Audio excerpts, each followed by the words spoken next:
শেখ মুজিব একজন বিশ্বাসঘাতকের নাম। এটা চিরন্তন সত্য, আর এই সত্যকে বাংলাদেশে শক্তভাবে প্রতিষ্ঠিত করা উচিত। শেখ মুজিব 1972 সালের 12ই জানুয়ারি শপথ ছাড়াই প্রধানমন্ত্রীর চেয়ার দখল করে এদেশের সার্বভৌমত্বের সাথে বিশ্বাসঘাতকতা করেছে।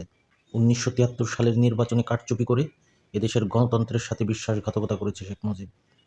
1974 সালের 27শে জুন পাকিস্তানের প্রধানমন্ত্রী ভুট্টোকে রেড কার্পেট সংবর্ধনা দিয়ে বাংলাদেশ সফরে এনে এদেশের মুক্তিযোদ্ধা শহীদের রক্তের সাথে বিশ্বাসঘাতকতা করেছে শেখ মুজিব। 1975 সালের 25শে জানুয়ারি সংবিধানের 4র্থ সংশোধনীর মাধ্যমে বাকশাল কায়েম করে বাংলাদেশ ও বাংলাদেশের স্বাধীনতার সাথে বিশ্বাসঘাতকতা করেছে শেখ মুজিব।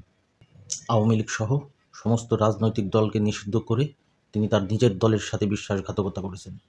সরকারি 4টি পত্রিকা ছাড়া সমস্ত পত্রিকাকে নিষিদ্ধ করে এদেশের মানুষের বাক স্বাধীনতার সাথে বিশ্বাসঘাতকতা করেছেন। নিকলের মতো কয়েকজন মানুষের প্রতিবাদের জন্য কোনো ইতিহাস পরিবর্তন হয়ে যাবে না। ইতিহাস কখনো পরিবর্তন হয় না।